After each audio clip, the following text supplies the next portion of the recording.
Bueno, continuamos con esta transmisión especial del Día Internacional de la Mujer y nuestra siguiente colaboradora, nuestra siguiente invitada es Wanda MacNevin. Ella es directora de los programas comunitarios en Jane-Finch Community and Family Center y tiene más de 40 años trabajando con esta comunidad y además recientemente publicó este libro de nombre By Us, For Us, que su traducción al español sería por nosotros, para nosotros. So, Wanda MacNevin, it's a pleasure today having the opportunity to speak with you. How are you? I'm fine, thank you. Perfect. So today in the International Women's Day, we are talking about the fight and the work that women do in their communities. And talking about migrant women in Jane-Finch, I mean, they are all there because this is a very broad community with people from all around the world. So what do you think has been the role that women play there in this community, in Jane-Finch? Well, it was actually women that inspired me. Oh, really? To write the book. And as a matter of fact, the book is dedicated to the women of Jane-Finch. Okay. Well, women in general.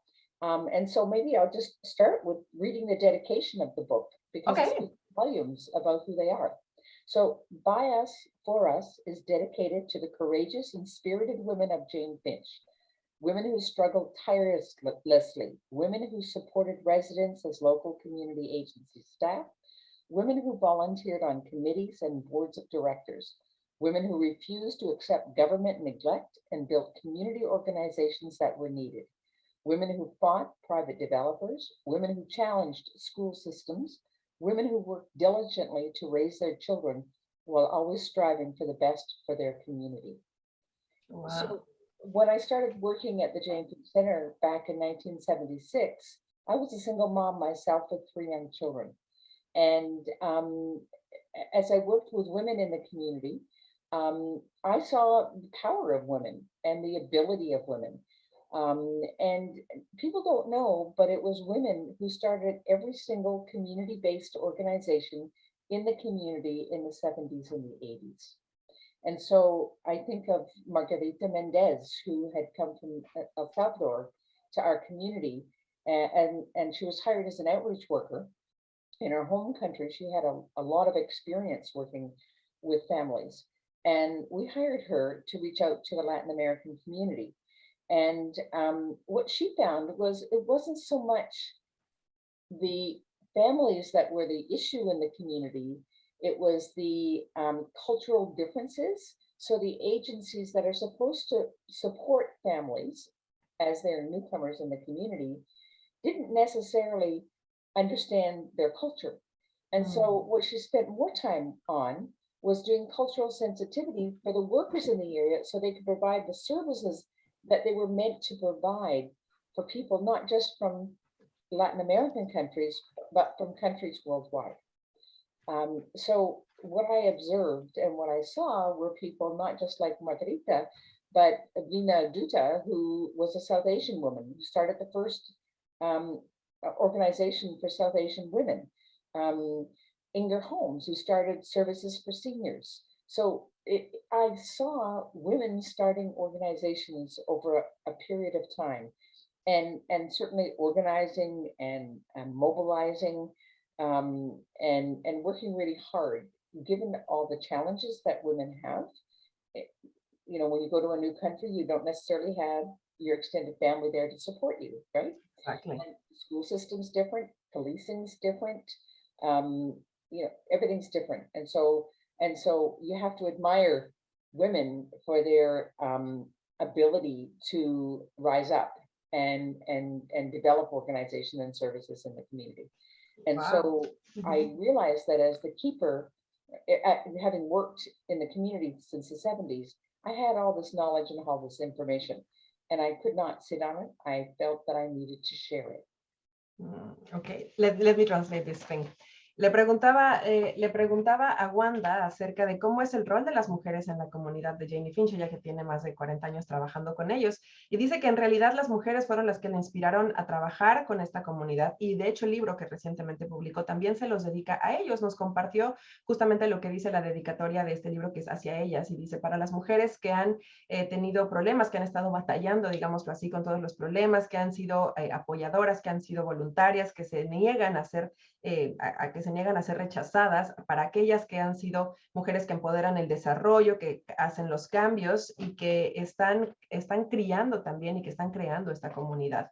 Y dice que ella en 1976, ella misma era una madre soltera y que se dio cuenta del poder y la habilidad que tenían las mujeres para unirse y para trabajar. Justamente se unió en aquella época, conoció a Margarita Méndez, quien trabajaba ya desde su país de origen, obviamente latinoamericano. Ella trabajaba con las comunidades y se dio cuenta que justamente cuando una mujer migrante llega a este país, muchas veces no se trata de que no tengan no se trata de que les esté faltando algo a nivel mujer, sino a nivel cultural. Era muy complicado, más bien era difícil que ellas encontraran un entendimiento a nivel cultural. Se dio cuenta justamente que las diferencias culturales eran lo que estaban complicando aún más la situación para estas mujeres migrantes. Y entonces dice, bueno, fue así como ella se dio cuenta de esto y comenzaron a trabajar para que hubiera una mayor sensibilidad y una mayor empatía, un mayor conocimiento, interacción entre las mujeres de diferentes culturas o entre las diferentes culturas para que pudiera haber un mejor desarrollo y un mejor apoyo.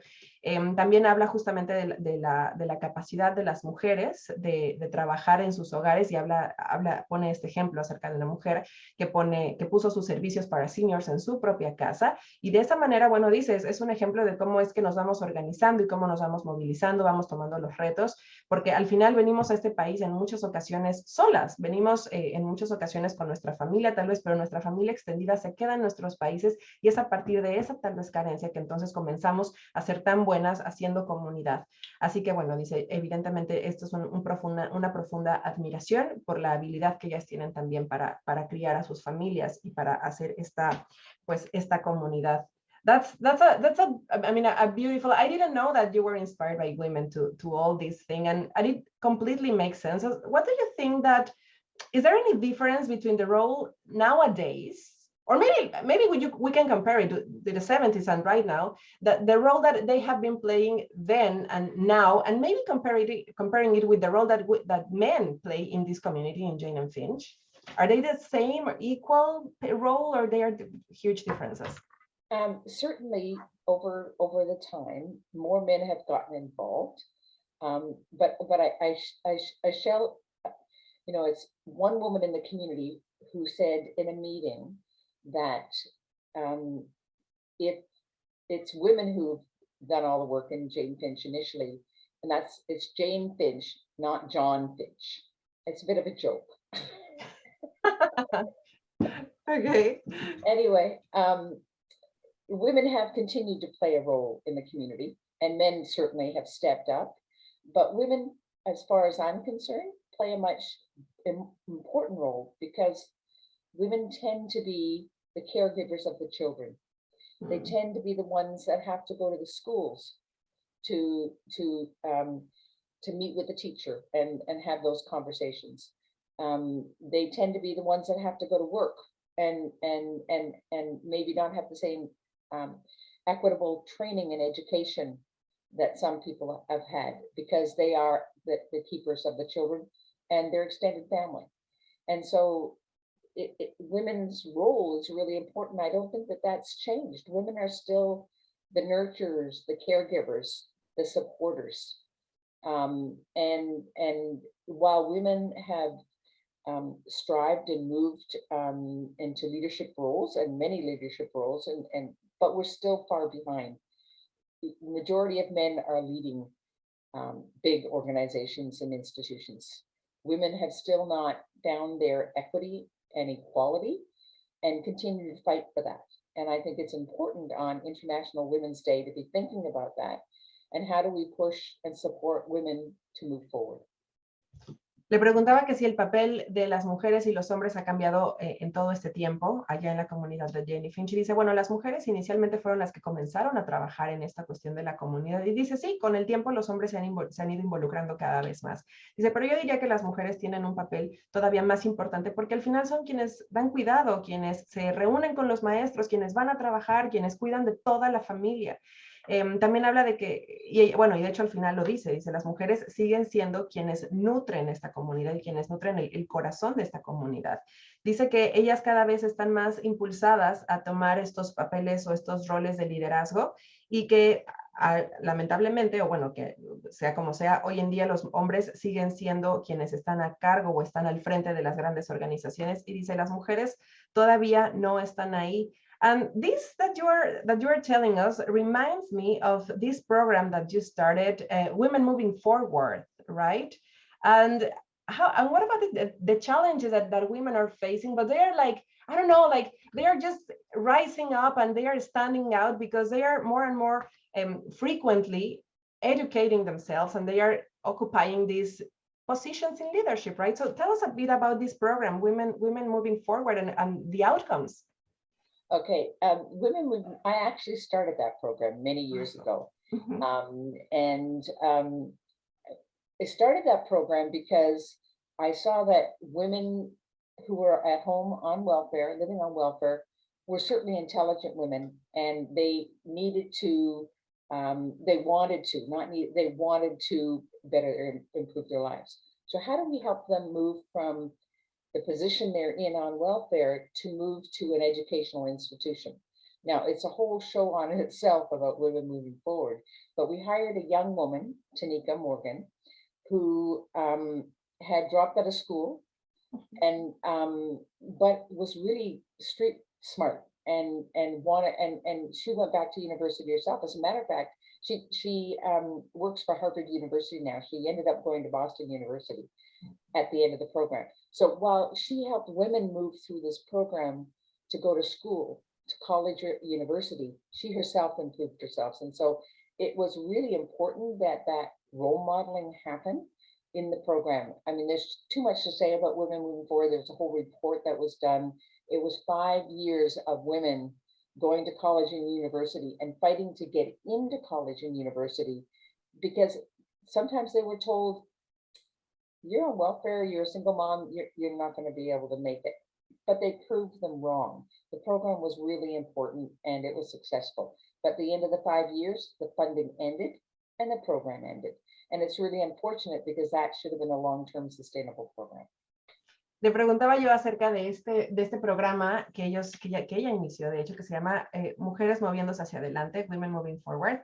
Y ella decía que surgió justamente como la necesidad de mejorar las vidas de las mujeres en el sentido educativo. Dice que contrataron a una jovencita que había dejado la universidad, y que justamente de lo que ella se trataba, de lo que ella ayudó, es a invitar y a hacer que más mujeres de esta área pudieran llegar a las universidades. Fue un programa que duró 5 años y dice, fue muy complicado porque en muchas ocasiones les decían a estas jovencitas que querían ir a las universidades, bueno, pues es que no eres suficientemente buena, tú no puedes, eres una madre soltera. Pero al final ellas probaban que estaban equivocados y al final lograron ir a la escuela, obtener algún título, un título universitario, y de esta manera pues salir adelante y mejorar sus condiciones. Estamos platicando con Wanda MacNevin, ella que ha trabajado por más de 40 años con la comunidad de Jane-Finch y que recientemente publicó un libro del cual estaremos hablando en este bloque, que se llama By Us for Us, es decir, por nosotros para nosotros, también relacionado justamente con la comunidad de Jane y Finch.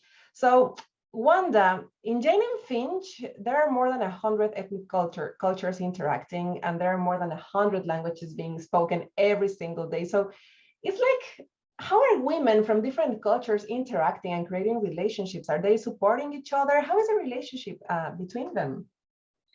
Well, my experience at the Jane-Finch Center speaks volumes about how groups interact with each other.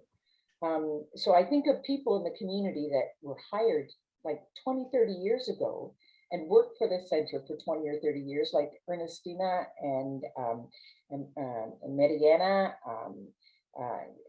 They were childcare workers, and they were women who loved children but hadn't had the formal education, but became experts in how to work with children and helping parents learn about Canadian culture, parenting, and so on. And so they made a huge contribution, but they worked with children from all over the world. They didn't just work with Latin American children. And as a result, they made relationships and worked with the parents of those children. I think of Monica, who works at the Spot, and she works with youth from all over the world. Mm-hmm. Tanya, who works in the financial empowerment program, working with people from all over the world. So So by virtue of just being in the community, you can't work in Jane-Finch and isolate yourself within your own culture unless you cannot speak English. And there are programs in the community for Latin Americans, seniors, for example, and they then interact with other groups, but they need to be within the group of their language so that they can learn and grow and eventually learn to speak the common language of English. Porque le decía que cómo es la interacción justamente entre las mujeres de diferentes culturas y decía que es impresionante cómo hay personas que llegaron a trabajar con ellos desde hace 20, 30 años y permanecen ahí. Y pone el ejemplo de personas o de mujeres que fueron trabajadoras de la educación en sus países. Aquí se convirtieron en expertas en también cómo ser padres en la cultura canadiense o en el ambiente, digámoslo así, canadiense, pero obviamente interactúan con gente de todo el mundo y dice, si estás en esta área, y bueno, eso pudiéramos extenderlo incluso a la ciudad, no te puedes aislar y no puedes únicamente convivir con personas de tu comunidad. Lo que hacemos aquí es que utilizamos las ventajas o digamos la procedencia de la persona, la cultura de la persona para poder apoyar a los que vienen de ese mismo lugar y de todos modos que en algún punto se desarrolle el idioma en común, la forma de vida en común que todos tenemos aquí, pues porque estamos en este país, pero al final dice, es imposible que te aísles. So let's talk about your book, of course, because let me tell you something. I read something amazing about your book that I think it describes it very, very good. It's a comment by Sundar Singh from Elspeth Hayward Center for Women. I guess you know him or know her. I don't know if he's a her. It's a her. Perfect. So because Sundar Singh with these kind of names, I don't know. Sorry. So it's a her. So she said this book is a must read for immigrants, politicians, and the schools, which for me is like maybe they are not everyone, but almost everyone, because we are all related to immigrants, politicians, and the schools, right? So when you were writing this book, who do you think that was going to be the reader? Or maybe you were writing it thinking about whom or praying to whom was going to read it? Well, first of all, I hope that people from Jane-Finch read the book because they will see themselves, the stories that are told are about what people in the community of Jane-Finch has contributed to the activism that they have participated in. It speaks volumes to that. But I also want the book to be read by students of universities so that they don't go into communities thinking they could fix people. Rather, they should be working with people so that they can make changes in their community. Planners, part of the problem with Jane-Finch was not the people in the community, it was the poor planning that was done to the community back in the 60s and the lack of infrastructure, social infrastructure and physical infrastructure that didn't enable people to come together. So there were only a couple of community centers built. That was it. And when you bring people from all over the world, when they opened the immigration policy back in the 70s, and you brought people from around the world, and because we had so much social housing, a lot of low-income people came to Jane-Finch, but the services were not there for them so that they could improve their lives. So that story needs to be told, and so anybody we want to change the narrative for how people talk about the Jane-Finches, because it's not just Jane-Finch, it's similar communities across Canada that people would have the same experiences that people have had in Jane-Finch. So it's residents, it's planners, it's teachers in schools and residents. The book's for everybody to learn. Okay, le preguntaba yo que cuando escribió este libro, ¿en quién estaba pensando ella que debería de leerlo? Porque justamente es un libro que habla acerca de Jane-Finch desde una perspectiva distinta, no verlo como el lugar malo, el lugar peligroso, el lugar, etcétera.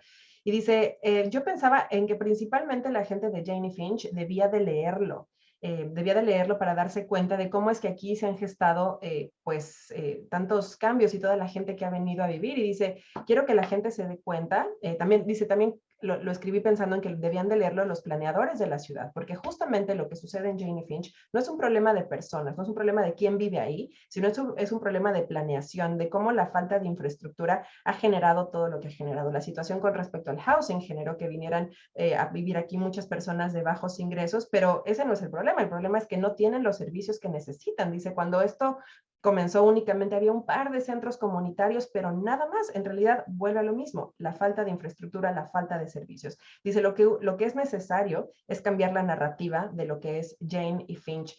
So, we are only have 2 minutes, but I want you to tell me, what do you think that what change or what change or what program, I don't know how to say it, but it's what was created in Jane and Finch that you could say, this is proudly from Jane and Finch, that we must be showing off to everyone?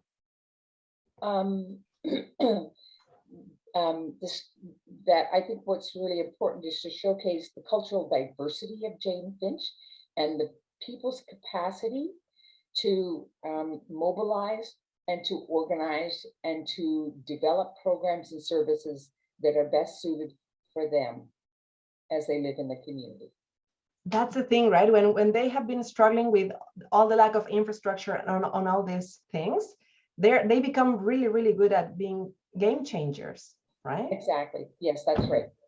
There's a lot of people, activists in the community that are continuing to work. The Jane Finch initiative is going on right now, gentrification, the LRT, the subway, lots of changes are coming to Jane Finch.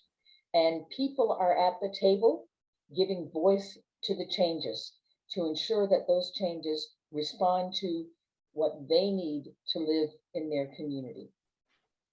Le decía a ella que qué es lo que podíamos presumir, digámoslo así, de Jane-Finch, qué cambio, qué se ha generado en Jane-Finch, que podríamos decir que es orgullosamente de esta zona. Y dice, la diversidad cultural, la capacidad de la gente para movilizarse, para hacer cambios. Muchos de los activistas están en Jane-Finch. Yo le decía justamente la falta de infraestructura y lo complicado que ha sido su experiencia, eso hace que se conviertan en agentes de cambio. Y dice, efectivamente, muchos de los cambios están viniendo justamente de este tipo de personas que tienen esta experiencia de vida. So, if you have to describe Jane and Finch to anyone that is from abroad, that it's a newcomer maybe, that have been here for a day or two, what would you say to them about Jane and Finch? Oh, I would say it's really important to get involved in a local community organization, whether it's your school, whether it's your church, whether it's a local program. Get involved. And when you're involved in the community, you feel connected and you find out what's going on and what you can do to improve your community. Because improving your community will only enhance or make things better for your children growing up in the community. Perfecto. Le diría que qué le dirá a la gente si tuviera que describirle a alguien que viene del exterior o que no conoce el área de Jane y Finch, y dice, pues yo le diría que se involucrara con la comunidad local, con las organizaciones, que se sintieran conectados para ver qué es lo que pueden ellos hacer. And I think that this that you just said, women are very good at that, right? Oh, they're experts, and people underestimate the power of women. Women have the ability to do all sorts of things. It's just recognizing it and being supported. So you've got to put yourself in a situation where you feel that people are supporting you and anything can happen. Women can do anything. Le decía que todo esto que nos decía ella, las mujeres son muy buenas haciendo eso. Y dice, efectivamente, dices, hay que estimar el poder de las mujeres y hay que reconocerlo. Ellas mismas tienen que reconocerlo porque justamente esto de crear comunidad, movilizar, hacer unión y demás, eso las mujeres dice son expertas. Wanda, it's been a pleasure speaking with you today. Thank you so much for your time, for sharing this morning with us. And I hope to see you soon and meet you in person soon. Okay, thank you very much. And happy International Women's Day. Happy International Women's Day. Bye-bye. Bye-bye.